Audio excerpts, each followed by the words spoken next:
The day the master dragged the giant into the fields, the sky had the color of old bruises, swollen and heavy with a storm that never arrived. The villagers gathered at a careful distance, their whispers fluttering like restless birds as the master barked orders. The giant, a man of unnatural height and silent endurance, had always unsettled them. His shoulders were too broad, his gaze too still, as though he were carved from the same dark soil that fed their crops. But it was not fear that brought him to this fate, it was defiance. A single moment of hesitation when commanded to kneel had sealed his humiliation. The master's hands trembled not with doubt but with rage as he ordered thick ropes wound around the giant's wrists and torso. The ropes strained, fibers groaning against the weight of his captive. They tied him to a tall wooden stake driven deep into the center of the barren field, where the wind never seemed to rest. A tattered hat was shoved upon his head, and an old coat draped over his massive frame. Laughter rippled uneasily through the watching crowd. The master declared him a warning, a living scarecrow to frighten away not birds, but rebellion. Yet the giant did not protest. He did not curse or plead. His eyes remained fixed on the horizon, unblinking, as if watching something beyond the village's understanding.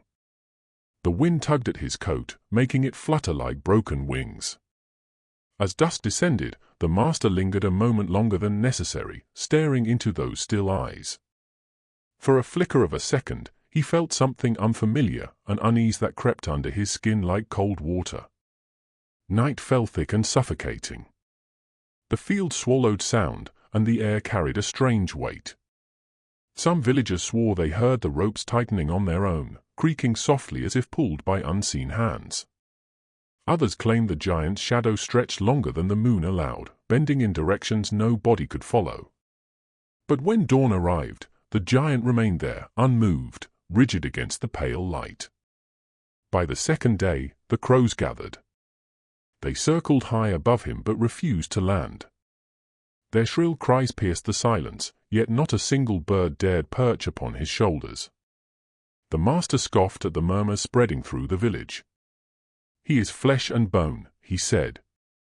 "Nothing more." But even as he spoke, he avoided looking directly at the figure in the field. On the fourth morning, when the storm finally broke and rain lashed the earth with furious intent, the villagers ventured out to find the ropes hanging loose, swaying gently in the wind. The stake remained firm in the ground. The coat and hat lay undisturbed.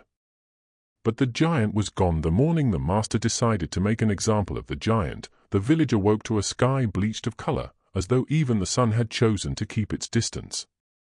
Word traveled quickly, carried in hushed murmurs between doorways and along narrow dirt paths. By midday, the entire settlement had gathered at the edge of the barren field where nothing had grown for 3 seasons.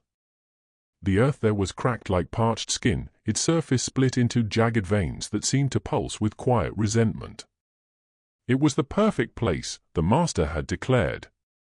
A place already lifeless. The giant stood at the center of the gathering, bound at the wrists but otherwise unmoving. He towered over the other laborers, his broad back blocking the wind as if he were a wall built by some ancient hand. For years he had carried the heaviest loads without complaint, plowed the hardest soil, lifted beams no other man could shift. His silence had once been mistaken for obedience. But silence, the master believed, could also conceal insolence. The offense itself had been small, a pause before kneeling, a flicker of hesitation when ordered to bow his head. To the master, that hesitation was rebellion sprouting in plain sight. The villagers watched as the master circled him like a hunter studying trapped prey. His boots crushed the dry soil with deliberate force, each step an announcement of authority. He spoke loudly, ensuring every ear absorbed his words. "Let this be a lesson," he declared, gesturing toward the barren land. "Even the strongest among you bends, or he breaks." His voice carried across the field, but it did not sound as steady as he intended.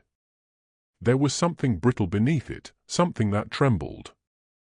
The ropes were thick, braided from coarse fibers that had once secured livestock. 2 men struggled to wind them around the giant's torso, pulling tight until their palms burned. The rope cut into his skin, leaving pale impressions that deepened into angry red lines. Yet he did not resist. He did not strain or curse. His breathing remained slow and deliberate, as though he were enduring a passing inconvenience rather than a public degradation.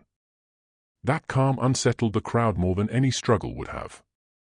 A tall wooden stake had been driven deep into the center of the field at dawn.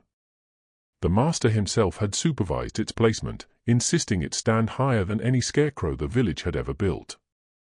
Now they dragged the giant toward it, his heavy steps leaving deep impressions in the cracked earth. When his back met the wood, a hollow thud echoed outward. The sound seemed to linger longer than it should have, vibrating through the still air. They lashed him to the stake with methodical precision. Rope crossed his chest, his arms pinned wide against the wood as though he were an offering nailed to an altar of dust. Each knot was pulled tighter than necessary. The fibers groaned under tension, straining as if they sensed the weight they were meant to restrain. A tattered coat was thrown over his shoulders, its sleeves dangling uselessly. Someone placed a wide-brimmed hat upon his head, tilting it low to shadow his eyes. The gesture drew uneasy laughter from the onlookers, a brittle chorus that cracked under its own insincerity. The master stepped back to admire his work. From a distance, the giant did resemble a scarecrow, immense, grotesque, planted in the heart of failure to ward off further decay. But as the wind picked up, the illusion faltered. The coat did not flutter freely, it seemed to cling to him, molded by his presence. The hat's shadow shifted, and for a fleeting moment, the master thought he saw the giant's eyes glint beneath the brim, not with anger but with something deeper, something that felt older than the soil itself. For days, the master announced. Let him stand 4 days and nights. Let the birds feast upon his pride. He expected applause, or at least approval. Instead, there was only silence. Even the usual chatter of insects had dulled, as though the field itself were holding its breath. A crow circled above, its call sharp and grating. Yet it did not descend. As the villagers began to disperse, they cast backward glances they pretended not to make. Children clung to their mothers' skirts. The older men avoided looking directly at the figure in the field. The giant remained perfectly still, arms outstretched, head slightly bowed beneath the hat's shadow. If not for the slow rise and fall of his chest, he might have been mistaken for wood and straw. The master lingered longer than the rest. He approached the giant once more, stepping close enough to hear the faint rasp of breath. You could have bowed, he muttered, low enough that no one else would hear. There was no response. Only the wind, weaving through rope and fabric, whispering against his ears like distant voices. For a heartbeat, doubt flickered within him. He imagined the rope snapping, imagined those massive arms tearing free. But the giant did nothing. His stillness was absolute. The master told himself that this was victory, that obedience had finally been carved into flesh. Yet as he turned away, he could not shake the sensation that he had not restrained something rebellious, but awakened something patient. By dusk, the giant silhouette stretched long across the cracked ground, an elongated shadow that reached almost to the village's edge. The setting sun painted him in hues of burning amber and black, transforming him into something less human and more monumental. The wind continued to tug at his coat, but he did not sway. He stood rooted, immovable, as though the stake were unnecessary and the earth itself held him upright. That night, long after the master had retreated to the safety of his home, he found himself staring through his window toward the distant field. The giant's figure was barely visible in the darkness, yet it seemed impossibly present, a darker shape against the dark horizon. The master told himself it was only a man bound by rope, a lesson hammered into the soil. But as the hours crept past and sleep refused him, he began to wonder whether the field had truly gained a scarecrow, or whether it had been given a guardian, planted not to protect crops, but to watch patiently over something yet to come. By the second night, the field no longer felt like an open stretch of dying earth but like a boundary no one wished to cross. The first day had passed with a strained normalcy. The giant remained bound to the stake, motionless beneath the hat and coat, enduring the sun's slow crawl across the sky. The villagers pretended to resume their routines, though their glances drifted again and again toward the barren land. But when darkness came for the second time, it did not arrive quietly.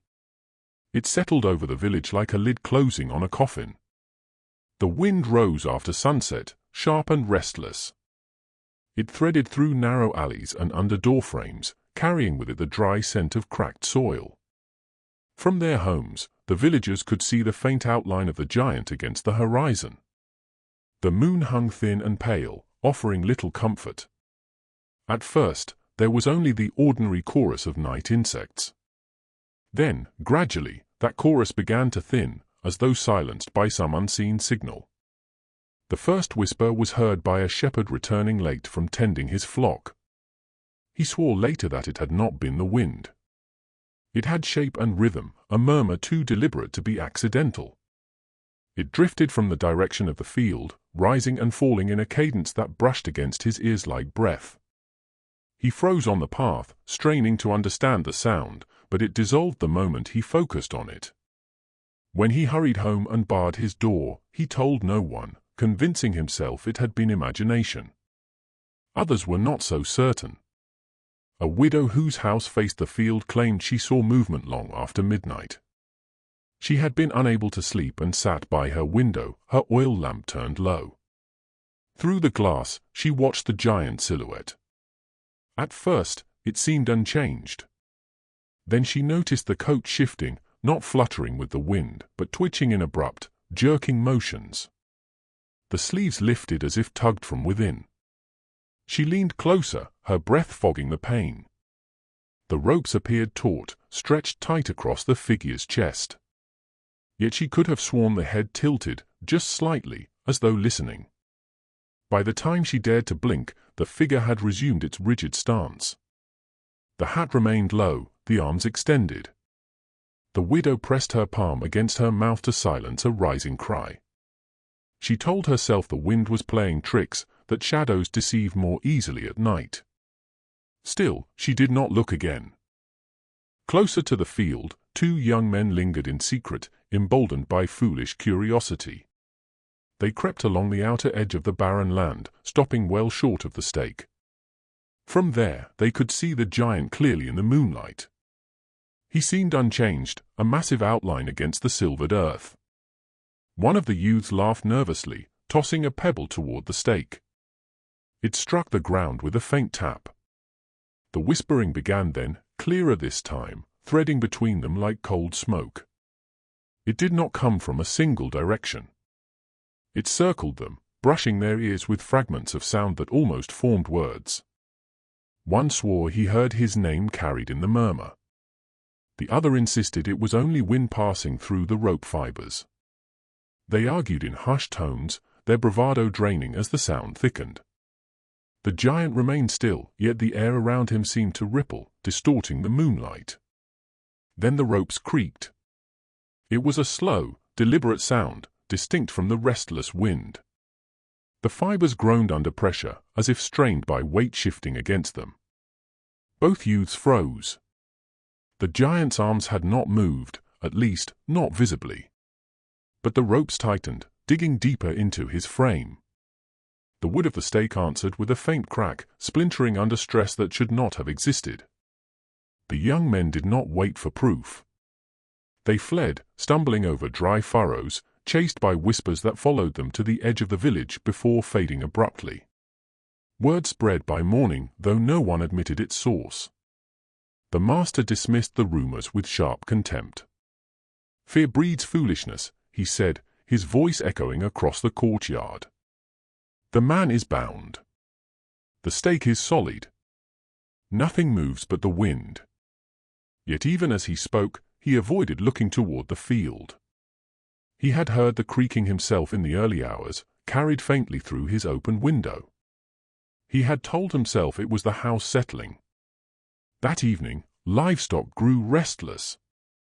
Horses stamped in their stalls, eyes rolling white. Dogs whined and refused to face the direction of the barren land. The sky darkened earlier than expected, cloud swallowing the moon entirely.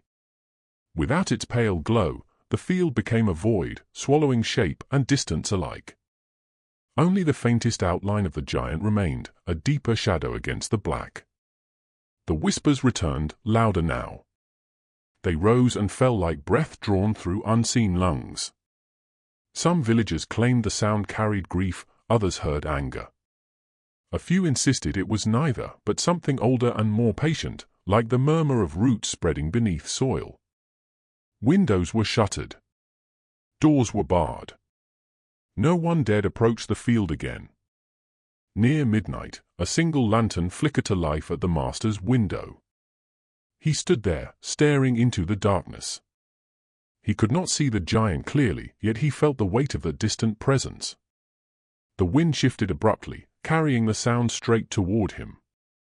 It was no longer a murmur but a chorus of low voices led atop one another. The ropes answered once more with their strained complaint, creaking as though pulled inch by inch. For a brief, impossible moment, the master saw the silhouette lean forward against the stake. Not far, just enough to suggest intent. The hat's brim lifted, revealing two pale glints beneath. He blinked, and the shape returned to stillness. The wind died as suddenly as it had risen. The whispers ceased, leaving behind a silence so complete it pressed painfully against the ears. In that silence, the master realized something had changed. The field no longer felt barren. It felt occupied, as though the earth itself had accepted what stood upon it and begun to answer in kind. The fourth morning did not arrive with light but with rupture. The storm that had threatened for days finally broke before dawn, splitting the sky with white veins of lightning and sending rain down in violent sheets. Thunder rolled low and continuous, rattling shutters and loosening roof tiles. The village woke not to routine but to impact, the sense that something long suspended had finally fallen. The master had barely slept. Each crack of thunder felt like a fist against his door, each flash of lightning illuminating the outline of the field in his mind. When the rain began to ease into a steady downpour, he could no longer remain inside. He stepped out into mud that swallowed his boots to the ankle. The path toward the barren field had transformed into a ribbon of dark sludge, the cracked earth now slick and glistening as though newly skinned. A few villagers trailed behind him at a distance, drawn by the same compulsion but unwilling to walk beside him. No one spoke. The only sound was the wet suction of footsteps and the fading growl of thunder retreating into the hills. The stake came into view first, emerging through the grey curtain of rain like a broken mast at sea. The master slowed, his breath catching not from exertion but from something colder. The coat was still there, clinging to the wood, heavy with water. The hat lay crooked at the base of the stake, half submerged in mud. The ropes hung in long, slack loops, swaying gently as if stirred by a breeze too faint to feel. The giant was gone. For a moment, the master simply stared, unable to reconcile the image before him with the memory of what he had left bound for nights prior. He expected to see torn fibers, snapped strands scattered like frayed nerves across the ground. Instead, the ropes were intact. The knots remained in place, still tied with the same deliberate precision. They had not been cut. They had not been unraveled. They simply hung empty, as though the body they had contained had dissolved within them. A murmur spread through the villagers gathering behind him. Someone whispered a prayer. Another made the sign against evil. The master stepped closer, reaching out to touch one of the ropes. It was wet and cold beneath his fingers, but firm. He tugged at it experimentally. The knot held. The loop that had encircled the giant's wrist was still shaped to that size, as if remembering the weight it had borne. He pressed his palm against the stake. The wood was solid, driven deep and unmoved by the storm. There were no drag marks in the mud, no deep impressions leading away from the site. The rain had washed the earth smooth, but even so, there was no sign of struggle. He circled the stake slowly, scanning the ground for any clue, a footprint, a torn scrap of fabric, a smear of blood. Nothing. The coat hung where it had been draped, its shoulders sagging without the massive frame beneath. The sleeves dangled empty, dripping steadily into the mud. He lifted the hat with trembling fingers. It was soaked through, heavy as stone. He turned it over, half expecting something to fall from within. There was only rainwater. One of the older villagers approached cautiously. Perhaps he slipped free, the man suggested, though his voice lacked conviction. The master shot him a look sharp enough to silence further speculation. Slipped free how? The ropes had not loosened. The knots had not shifted. Even if the giant had possessed unnatural strength, there would have been evidence: splintered wood, shredded fibers, churned earth. Instead, the scene felt staged in its stillness, as though whatever had occurred had done so without violence. The master felt a tightness in his chest, a pressure that rose with each passing second. He replayed the nights in his mind, the whispers, the creaking ropes, the fleeting impression of movement. He had dismissed them as tricks of fatigue. Now, standing before the empty bindings, those memories pressed forward with renewed weight. He knelt abruptly, digging his hands into the mud at the base of the stake. The soil was soft from rain, yielding easily beneath his fingers. If the giant had torn himself free and fled, there would have been deep impressions left behind, especially from a body of such size. But the ground bore only the shallow disturbances of rainfall. Lightning flickered again in the distance, illuminating the field in a stark white glare. For an instant, the master imagined he saw a tall shape standing at the far edge of the barren land. He blinked, and it was gone, nothing more than a twisted tree trunk in the haze. His pulse hammered in his ears. The villagers had begun to step backward, widening the space between themselves and the stake. The field no longer felt empty, it felt watched. The ropes continued to sway, though the air was still. Their movement was subtle, rhythmic, like breathing. The master noticed then that the loops that had bound the giant's arms were slightly wider than they had been the day before. Not by much, just enough to suggest expansion. As though something within had pressed outward gradually, patiently, until containment was no longer necessary. He swallowed hard, forcing the thought away. "Search the outskirts," he ordered, his voice hoarse. "Check the forest line. The riverbank." The villagers hesitated before scattering, reluctant to turn their backs on the stake. He remained where he was, alone now in the center of the field. The rain slowed to a drizzle, each drop striking the mud with a hollow tap. He stood and stepped back, taking in the full sight, the upright stake, the coat and hat abandoned, the ropes intact and purposeless. It was not the disappearance itself that unsettled him most. It was the absence of explanation. Men escaped. Men fought. Men left trails. But this was subtraction without residue. A presence removed cleanly from the world, leaving behind only the shape of confinement. The master felt the first true fracture in his certainty. He had tied flesh and bone to wood. He had watched breath move in and out of a living chest.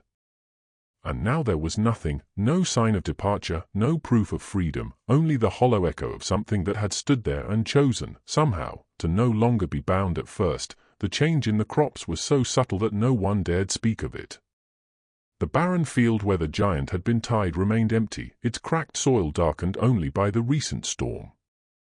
But the surrounding land, plots that had struggled for seasons, stalks that had risen thin and sickly, began to shift in ways that defied explanation. Within days of the disappearance, a faint green haze seemed to settle across the farmland, as though life were exhaling from the earth itself. The master noticed it during his morning inspection. He walked the boundary lines with forced composure, boots pressing into soil that felt softer than it should have. The wheat, once brittle and pale, now stood straighter. Its blades had thickened, their color deepening into a lush, almost unnatural green. He crouched and ran his fingers through the growth. The stalks brushed his skin with a cool vitality that unsettled him. It was too fast. Growth required time, patience, careful tending. This felt like a sudden decision made by the ground beneath his feet. The villagers whispered as they worked. They had spent months lamenting the failing harvest, praying for rain, for mercy, for some sign that the land had not abandoned them. Now the soil responded with abundance, but no one celebrated openly. The memory of the empty ropes still lingered like a bruise. Some said the storm had revived the fields. Others claimed the giant's absence had lifted a curse. A few murmured the opposite, that something had been planted when he was bound there, something that had taken root unseen. Within a week, the transformation could no longer be dismissed. Corn rose taller than any man remembered. Vines crawled with urgent purpose, coiling around trellises as though climbing toward an unseen signal. Even the barren field at the center began to show signs of disturbance. Hairline cracks in the mud widened, and from them sprouted shoots so dark they were nearly black. They twisted upward in slow spirals, their leaves broad and heavy, drinking in sunlight with greedy intensity. The master told himself it was fortune returning. He spoke of resilience, of the land's natural cycles. Yet when he stood alone at dusk and looked across the swelling fields, he felt no triumph. The growth was too uniform, too synchronized. Entire rows seemed to sway together even when the air was still, bending in the same direction as if acknowledging a presence moving among them. Then the livestock began to vanish. It started with a single goat, missing from its pen at dawn. The fence had not been broken. The latch remained secured. The animal had simply ceased to occupy the space it once filled. The owner searched the surrounding pasture, calling until his voice went hoarse. No tracks marked the damp earth beyond the usual hoofprints. He found no blood, no tufts of hair caught on thorns. It was as though the creature had stepped into the air and dissolved. 2 nights later, a cow disappeared. This time, the master himself inspected the enclosure. The ground was soft enough to hold impressions, yet there were none leading away. The remaining cattle huddled tightly in one corner, their eyes wide and rolling, their breaths shallow. They refused to graze near the edge of the field that bordered the barren land. Even when prodded, they resisted, pulling back with a strength born of instinct rather than defiance. Dogs began to bark at nothing visible. They faced the fields at night, hackles raised, growls low and continuous. Sometimes they whimpered instead, retreating beneath porches as though from a storm only they could sense. The air itself seemed heavier after sunset, pressing down upon the village with unseen weight. Windows were shuttered earlier. Fires burned longer. The crops continued their relentless ascent. By the second week, they stood thick and towering, casting long shadows that intertwined like grasping fingers. The master walked between the rows one afternoon, pushing through stalks that brushed against his shoulders. The sound they made was not the dry rustle of ordinary plants but a low, cohesive murmur. When he paused, the sound paused. When he moved, it resumed, as though reacting to his passage. He knelt again to examine the soil. It was dark and rich, damp even in the absence of rain. He dug deeper with his hands, expecting to find rot or infestation, some tangible cause for the accelerated growth. Instead, the earth smelled strangely sweet, almost metallic. His fingers struck something firm beneath the surface. He cleared away the dirt to reveal a thick root, far larger than any the crops should have produced. It pulsed faintly beneath his touch, a subtle vibration that traveled up his wrist before he recoiled. That night, another animal vanished. Then another. Always from the edges closest to the once barren field. Always without sign of struggle. The villagers began to count their losses in whispers, glancing toward the dark silhouette of the central land as though expecting it to answer. Some claimed to see movement between the rows after midnight, a tall shape gliding silently through the green, parting stalks without disturbing them. Others insisted they heard heavy footsteps muffled by soil. The master refused to admit fear, yet sleep abandoned him entirely. From his window, he could see the fields shimmering under moonlight, their surfaces rippling in patterns too deliberate to be wind. The growth had become so dense that pathways narrowed, swallowing familiar roots. It felt less like farmland and more like something cultivated by unseen hands. One evening, he ventured alone to the edge of the barren field, now no longer barren. The black shoots that had emerged there had grown tallest of all, their leaves broad and waxen, reflecting starlight like polished stone. He stepped closer, drawn despite himself. The ground beneath them was warm, unnaturally so, as though heat radiated from below. A low sound vibrated through the air, barely audible but constant. It reminded him of the ropes creaking on that second night, of fibers straining under pressure. He looked across the expanse of thriving crops and understood with a clarity that hollowed his chest, the land had not recovered on its own.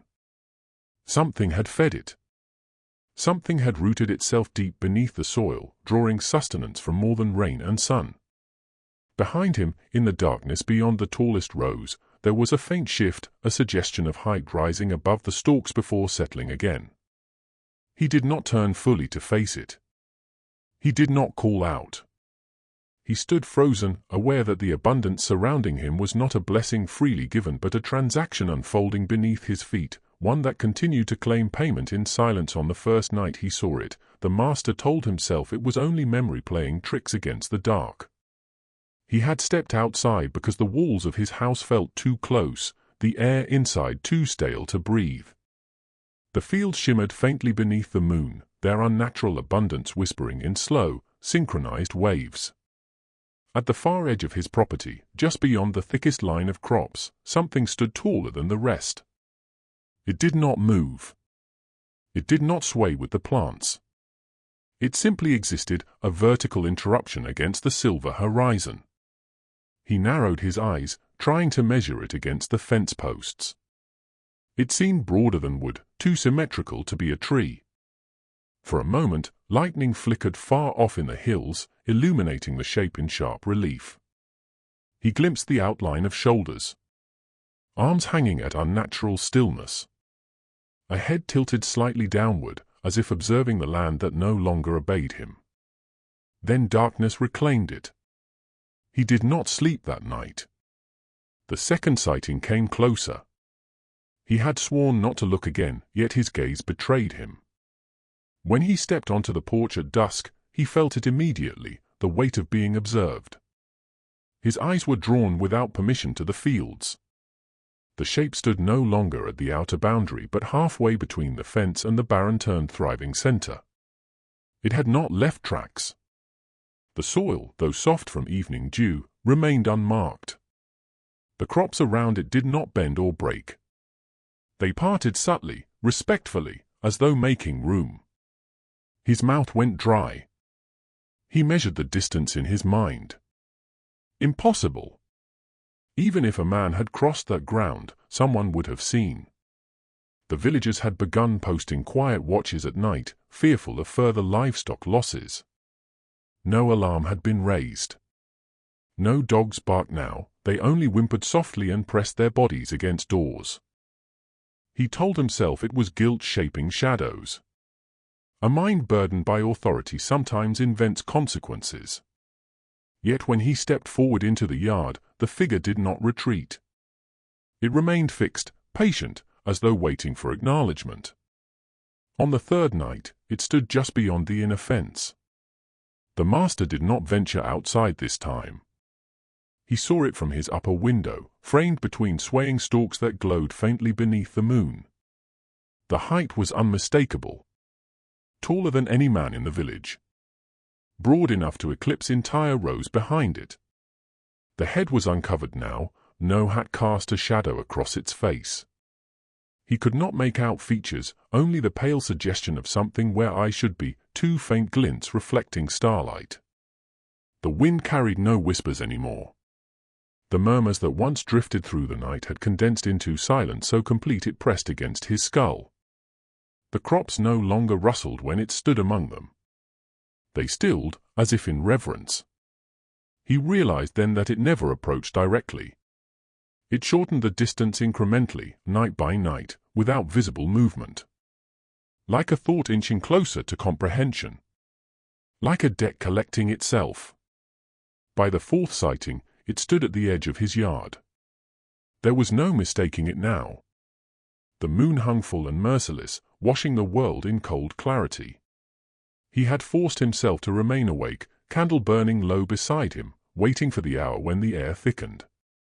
When he finally looked, it was there, just beyond the final row of crops, where soil gave way to trampled grass.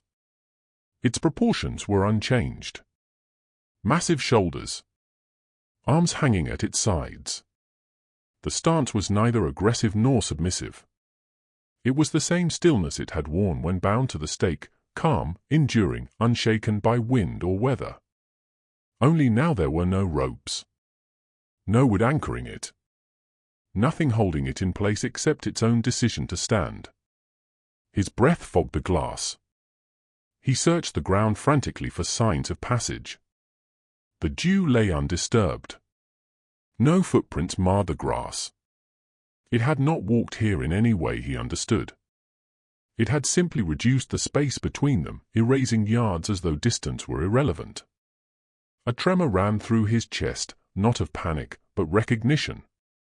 The fields behind it thrived obscenely, towering and fertile beyond reason. Livestock had not vanished in 2 nights. The payments had slowed. Or perhaps the account had nearly balanced. He found himself stepping outside without recalling the decision to do so. The door creaked behind him, loud in the suffocating quiet. The night air felt heavy, warm despite the hour. He stood on his porch, hands trembling at his sides. The figure did not advance. It did not need to. They remained separated by only a stretch of grass no longer than a cart's length. In that stillness, he understood something with terrifying clarity. It was not coming to attack. It was coming to be seen. To exist within his awareness as undeniably as the ropes had once bound flesh to wood. Its head tilted slightly, mirroring the angle from the second night of whispers. He felt the echo of that creaking strain in his bones, as if something vast beneath the soil shifted in response. The crops behind it bowed faintly, not to wind, but to presence. He opened his mouth to speak, an apology, a command, he did not know which, but no sound emerged. The shape remained motionless, its silence heavier than accusation. Then, slowly, impossibly, it was closer. Not by steps. Not by motion. The space between them shortened in the blink between heartbeats. It now stood at the foot of his porch. He had not seen it move. He had not heard a single footfall. The grass remained unbent. He could see its face now, or the suggestion of one. Features blurred as though carved from shadow and light. Only the eyes were clear, pale and reflective, holding no rage, no mercy, only an endless patience that stretched deeper than the roots choking his land. Behind him, the door stood open. Before him, the towering figure waited. The air thrummed faintly, like soil pulsing after rain. He understood, finally, that it had never been restrained by rope or stake.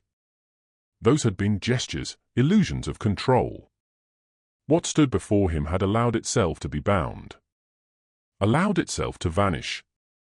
Allowed the land to flourish in exchange for something taken quietly in the dark.